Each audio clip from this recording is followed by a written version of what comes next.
네, 여기에서 이제 우리가 매달 누릴 수 있는 순수익을 한번 보겠습니다. 1억 5천만 원 중에서 4,723만 원이네요. 4,720, 네, 3만 원의 순수익을 누릴 수 있겠고, 본 호텔의 기대 수익률은 이번 시간에는 강원도에 입지하고 있는 호텔 매매 물건 현황에 대해서 말씀드리도록 하겠습니다. 대지 면적은 899제곱미터고요. 평수는 272평입니다. 본 호텔은 2개 동으로 되어 있습니다. A동, B동. 그럴 때에는 그 특약상의 매매 협조 조건, 매매 협조 조건을 이걸 반드시 기재하셔야 됩니다. 네, 그런 배보다 백업이 높을 수가 있기 때문에 이렇게 놓는 게 아니고 운영 노하우로서 충분히 인건비를 절약할 수 있다. 여러분 안녕하십니까? 호텔 황제입니다. 이번 시간에는 강원도에 입지하고 있는 호텔 매매 물건 현황에 대해서 말씀드리도록 하겠습니다. 네, 본 물건은 강원도에 입지하고 있는 호텔이죠. 물건 번호는 120355번에 해당되고요. 사용 승인일 2004년 12월 17일 날 지하 1층부터 지상 7층까지 이루어져 있고요. 대지 면적은 899제곱미터고요. 평수는 272평입니다. 네, 연면적 2043제곱미터고요. 평수는 618평인데요. 여기에서 여러분께서 좀 하나 기억하셔야 될 게, 본 호텔은 2개 동으로 되어 있습니다. A동, B동. 그래서 하나 적어볼까요?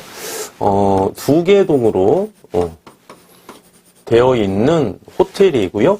2개 동으로 되어 있기 때문에 일괄 매매로 현재 진행하고 있는 호텔이다, 이렇게 보시면 되겠습니다. 그래서 2개 동으로 되어 있기 때문에 필지가 2필지겠죠? 그래서 2필지 합계가 272평이고요. 두 건물이 있죠. A동, B동. 그래서 두 건물의 합친 연면적이, 총 연면적이 618평입니다. 이거 하나 이해해 주시고요. 현재 이제 매가는 50억에 진행하고 있는 호텔입니다. 그리고 A동, B동, 따로따로 이렇게 사업자가 있거든요. 그래서 현재 소유자께서 두 동 다 임대 중에 있고요. 물론 이제 명도 가능합니다. 명도가 가능합니다. 네. 이 명도에 대해서 잠시 후에 여러분께 팁 하나 드릴게요. 최대 용자 42억까지 가능하고요. 현재 용자는 없죠. 리모델링이 필요한 호텔입니다. 따라서 리모델링 조건부로서 자기 자본 23억을 투자해서 말이죠. 본 호텔을 취득할 수 있겠고요. 현재 A동, B동 전부 합쳐서 월 매출이 5,500만 원 형성되어 있고요. 주차 30대 충분히 가능하겠죠.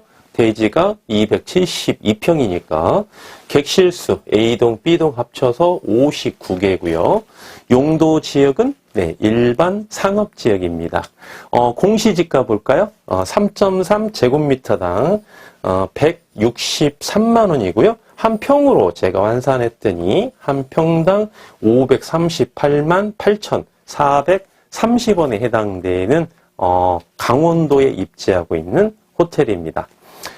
그러면은 이제 여러분께 명도부터 여러분께 간단하게 팁을 하나 드리고 본 물건에 대해서 조금 더 구체적으로 한번 살펴보겠습니다. 이 명도, 이 명도가 별표 2개 드릴게요.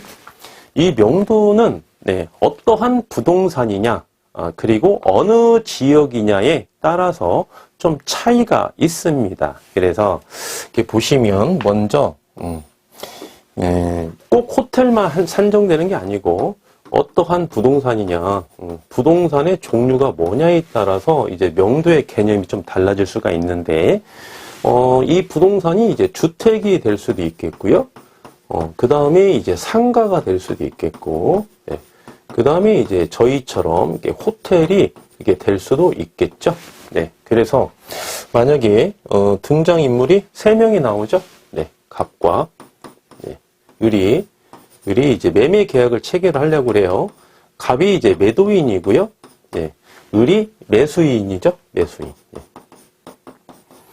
그런데 매매 계약을 체결하기 전에 갑이 본 부동산을 이제 임대를 줬습니다. 누구에게? 병에게. 병은 이제 임차인이죠. 임차인.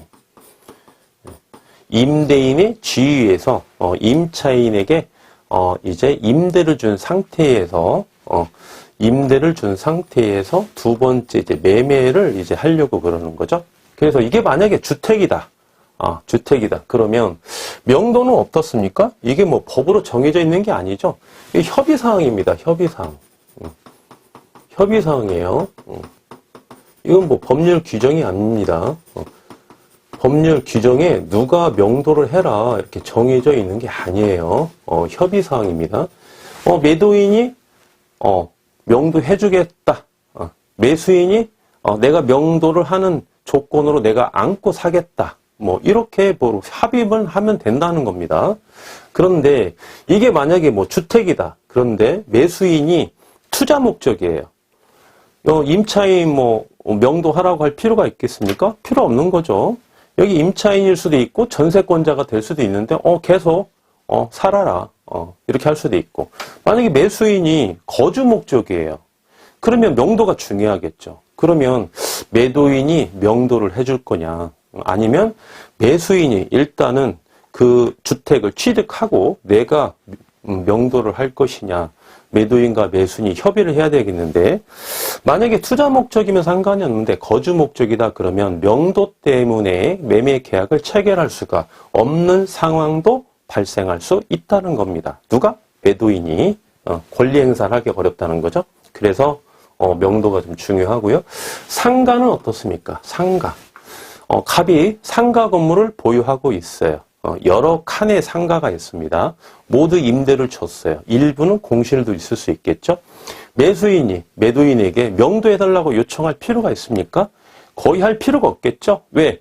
매수인도 상가를 사는 투자 목적이 월세를 받아서 수익률을 누리기 위해서 산 거기 때문에 굳이 명도를 할 필요가 없다는 겁니다. 그런데 이런 경우는 발생할 수 있겠죠.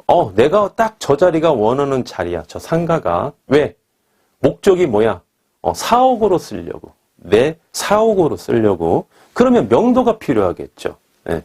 그럴 때는 매도인과 매수인이 그 상가를 매매하기가 조금 어렵겠죠.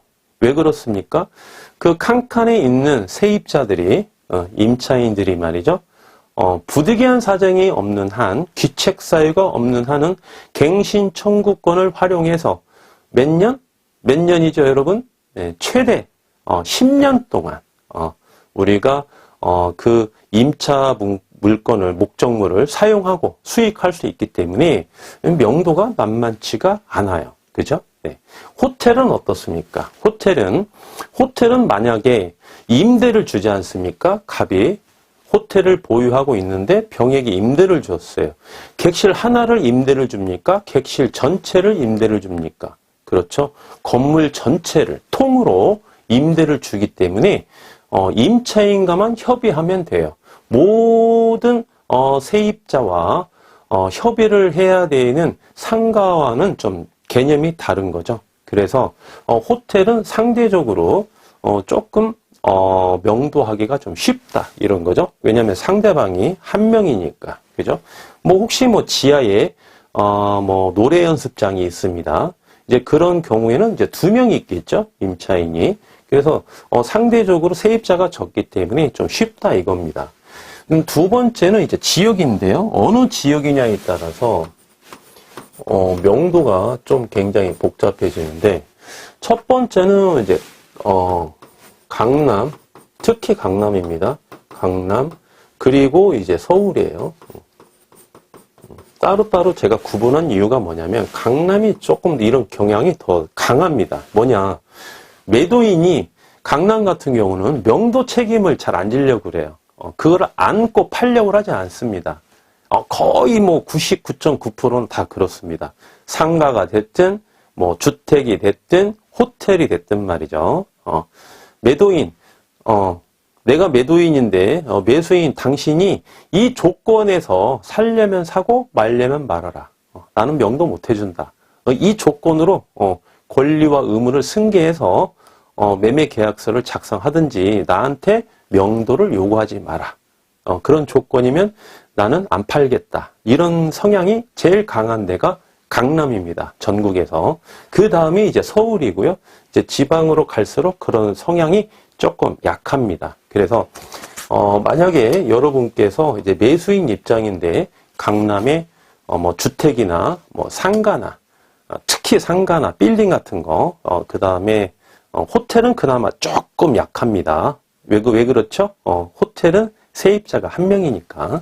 그런데 조금 주의해야 될 게 이제 호텔 같은 경우 장기 임대를 주는 게 있어요. 특히 관광 호텔 같은 경우 말이죠. 규모가 좀 큰 거 있지 않습니까? 매가로 따지면 뭐 500억, 1000억, 뭐 2000억, 이런 그 대형 호텔 같은 경우는 관광 호텔 같은 경우, 이제 소유권자가 말이죠. 위탁 운영을 많이 하는 경우도 있고요. 임차인에게 장기 임대 계약을 체결하거든요. 뭐 통상 뭐 10년, 20년, 뭐 이렇게 계약을 하기 때문에 그 중간에 명도가 될까요? 좀 어렵다는 거죠. 네, 그런 경우가 제외하고 나서는 상대적으로 호텔은 좀 쉽다 이렇게 보시는 거고요. 말씀이 나온 김에 여러분에게 팁을 하나 드리겠습니다. 명도 이야기가 나와가지고 좀 길어지는데요. 팁을 하나 드릴게요. 이런 거는 뭐 여러분 꼭 필기해 놓으셨다가 다음에 한번 꼭 이용할 수가 있습니다. 써먹을 경우가 있어요. 여러분께서 만약에 갑의 지위가 있습니다. 호텔은 원칙은 뭐다? 직영이다. 그죠? 직영이다. 위탁, 임대, 아니다. 제가 이제 유튜브 강의에 올려놓은 게 직영과 위탁과 임대의 차이점이라는 강의 내용이 있는데 그 동영상도 꾸준히 인기가 좋아요. 한번 그것도 한번 보시고요. 여러분이 갑의 입지가 있는데 호텔 황제의 말대로 직영으로 운영했습니다. 부득이하게 임대를 줘야 돼. 임대를 줘야 될 경우가 발생될 수 있겠죠. 네, 그래서 이제 병에게 임대를 줬습니다. 그러다가 존속 기간 중에 여러분이 갑자기 이제 매매를 해야 돼. A 호텔에 대해서 매매를 해야 될 그럴 상황이 부득이하게 발생이 됐다는 겁니다. 이럴 경우를 대비해서 말씀드리는 겁니다. 자, 갑과 병이 임대차 계약을 체결하죠. 그럴 때에는 그 특약사항에 매매 협조 조건, 협조 조건을 이걸 반드시 기재하셔야 됩니다. 예전에는 임대인이 저런 특약을 기재할지를 잘 몰랐는데 요즘에는 뭐 여러분께서도 이제 법을 많이 알고 계시기 때문에 이런 특약을 꼭 기재를 하시더라고요. 그래서 이 기회를 통해서 말이죠. 우리 AB 창업자 여러분이나 현재 이제 소유권자 되시는 분들도 물론 이제 병의 입장에서도 마찬가지입니다. 임차인의 지위에서도 이 매매 협조 조건을 임대인이 원한다. 기재해 주는 거 괜찮습니다. 도중에 뭐 팔 수도 있는 거 아니겠습니까? 이 기재를 하되 단서 조항을 2개를 더 넣는 겁니다. 이 안에. 자, 만약에 이 호텔이 A 호텔이고요. 보증금이 5억에 월 2천만 원에 임대차 계약을 체결했어요. 누구와? 병과 갑과 병이. 그죠? 네, 그러면 이 조건을 집어넣고요. 이게 좀 서술형으로 한번 풀어볼까요? 네. 그러는 거죠. 병은 존속 기간 중에 갑이 본 호텔을 매매 시 매매를 적극적으로 협조하기로 한다. 이렇게 기재하는 거죠. 그러면서 단서 조항을 하나 넣는 거예요. 존속 기간, 예. 1년 이내에 매매 시, 존속 기간 1년 이내에 매매가 된다면 조금 서운한 게 누구겠습니까?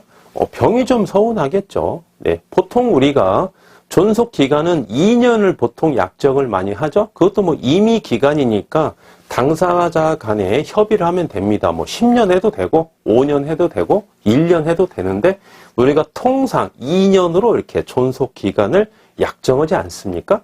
그래서 1년 이내에 매매가 됐을 때는 병의 입장에서 좀 서운해요. 그죠? 네, 그렇기 때문에 1년 이내 매매 시 네, 보증금의 20%를 보증금의 20%를 갑은 병에게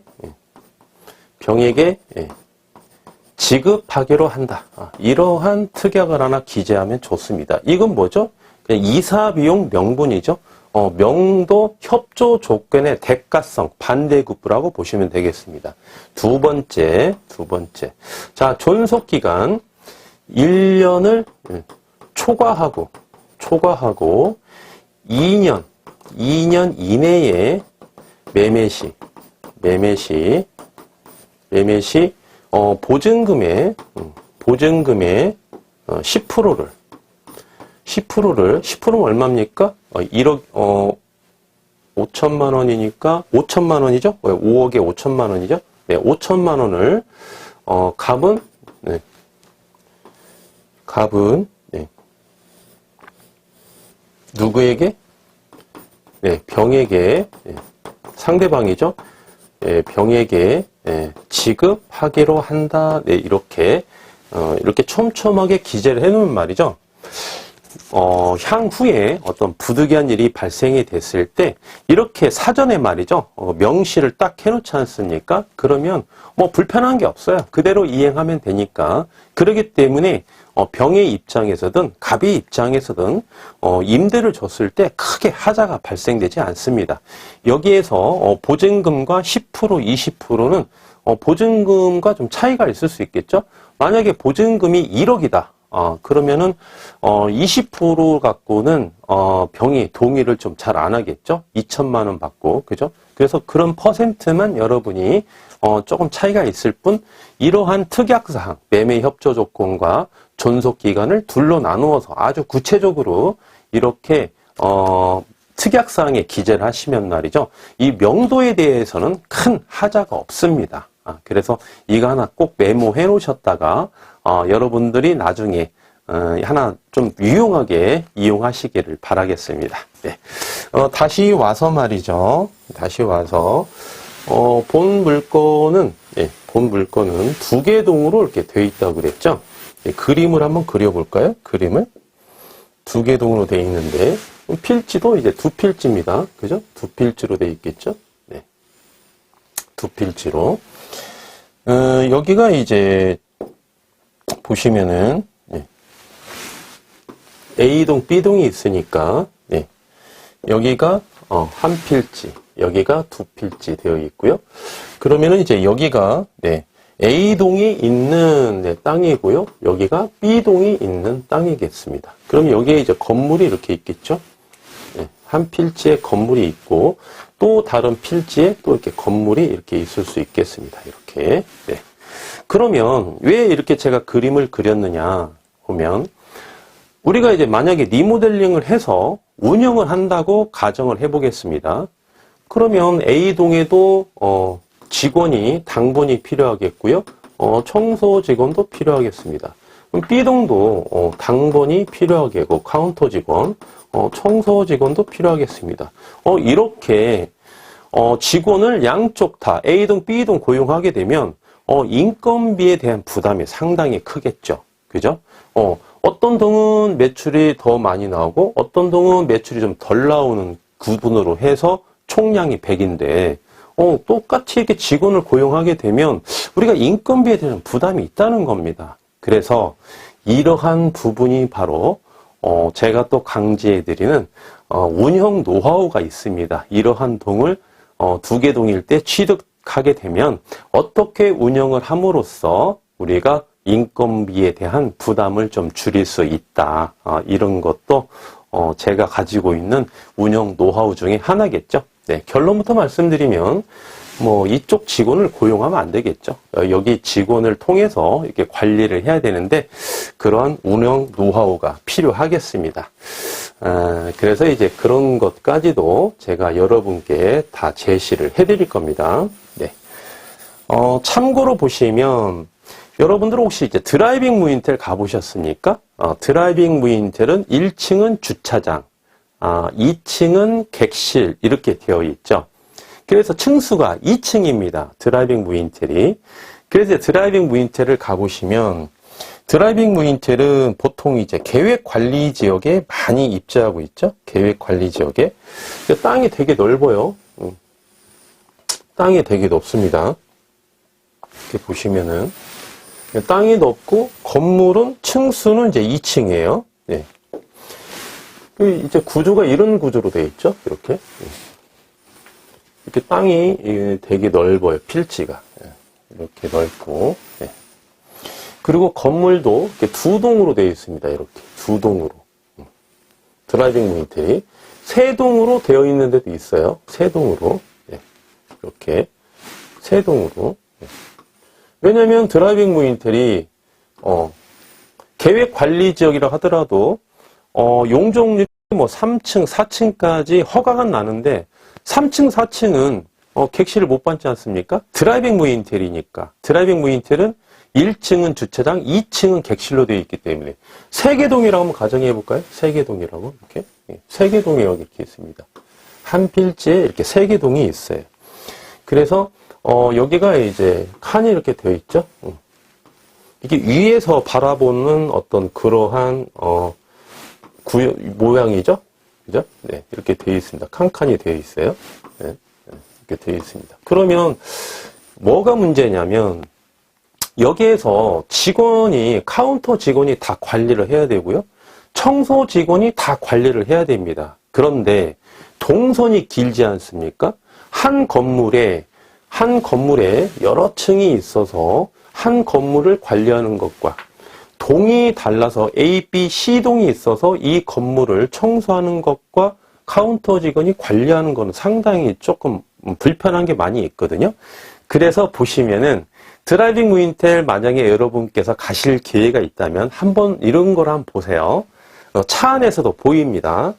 건물과 건물 사이에 보시면은 이렇게 구름다리가 있습니다. 이렇게 구름다리가 2층에 2층에 이렇게 구름다리가 있어요. 그래서 직원들이 동선이 어떻게 되어 있습니까? 여기에서 청소를 하고 이쪽으로 이제 넘어가게 되면 이쪽으로 청소로 넘어가게 되면 구름다리로 이쪽으로 넘어가죠. 그 이쪽 객실 2층 청소하고 또 이쪽으로 넘어가고, 그죠? 이렇게 넘어가니까 조금 동선이 짧아지는 거죠. 구름다리가 있습니다. 그런데 본 호텔 같은 경우는 여기에 구름다리를 이렇게 놓을 수 있는 구조가 아닙니다. 이런 구조가. 이거 뭐 허가받기도 어렵고요. 공사비도 상당히 많이 듭니다. 네, 그래서 이렇게 놓는 거 아니에요. 네, 그런 배보다 배꼽이 더 클 수가 있기 때문에 이렇게 놓는 게 아니고 운영 노하우로서 충분히 인건비는 절약할 수 있다. 이렇게 말씀드릴 수 있겠습니다. 그러면 본 호텔이 이제 리모델링이 필요하다고 그랬는데요. 보시면은 15억을 투자하셔서 전체 이제 리모델링을 해야 되는데요. 전체 리모델링 시 과연 예상 가능한 월 매출은 얼마가 나오느냐. 이게 또 포인트겠죠? 제가 분석한 결과 본 호텔의 객실이 이제 59개죠? 네. 그래서 예상 가능한 월 매출은 1억 5천 이렇게 분석을 마쳤습니다. 1억 5천만 원 이렇게 보시고요. 마지막으로 이제 이자 지급액과 기대 수익률을 한번 볼까요? 네. 이자 지급액. 보시면 최대 레버리지 효가 얼마 보신다고 그랬죠? 최대 42억인데요. 여기에서 42억은 1.55금융입니다. 1.55금융. 2금융이 아니에요. 2금융으로 하시면 융자가 더 많이 나오겠죠? 네, 그런데 1.55금융까지만 우리가 융자를 받아야 되겠습니다. 왜냐하면 제가 여러 번 강조해 드렸지만 오늘은 설명 안 드릴게요. 네, 한 개 레버리지라는 제가 개념을 설명을 해드렸습니다. 그래서 한 개 레버리지 효과에 부딪히기 때문에 1.5금융까지만 융자를 받으셔야 된다. 그래서 얼마? 네, 42억 42억. 그래서 이제 이자율이 5.5% 이렇게 보시면 되겠고요. 1년의 이자가 2억 3,100만 원입니다. 100만 원이고요. 한 달에 매출 1억 5천만 원 중에 부담해야 될 이자는 말이죠. 1,925만 원 이렇게 보시면 되겠습니다. 네, 마지막으로 이제 기대 수익률 볼까요? 네, 기대 수익률 보겠습니다. 기대 수익률. 본 호텔을 우리가 취득해서 말이죠. 15억 투자하셔서 전체 리모델링을 완료했을 때 우리가 예상 가능한 월 매출이 1억 5천만 원이라고 그랬죠? 1억 5천만 원. 네, 여기에서 이제 우리가 매달 누릴 수 있는 순수익을 한번 보겠습니다. 순수익. 자기 자본은 23억 투자하시고요. 1억 5천만 원 중에서 4,723만 원이네요. 4,720, 3만 원의 순수익을 누릴 수 있겠고, 12개월로 곱해 주시고, 비율로 환산해 주시면 본 호텔의 기대 수익률은 24.6% 이렇게 보시면 되겠습니다. 26.4%. 강원도에 입지한 호텔이고요. 계획 관리 지역이나 자연 녹지 지역이 아닙니다. 일반 상업 지역이고요. 객실이 59개입니다. 두 동으로 이루어져 있고요. 15억 리모델링 시 월 매출이 1억 5천만 원이 예상이 충분히 가능한 호텔입니다. 기타 궁금하신 사항은 연락해 주시면 친절하게 상담해 드리겠습니다. 지금까지 호텔 황제였습니다.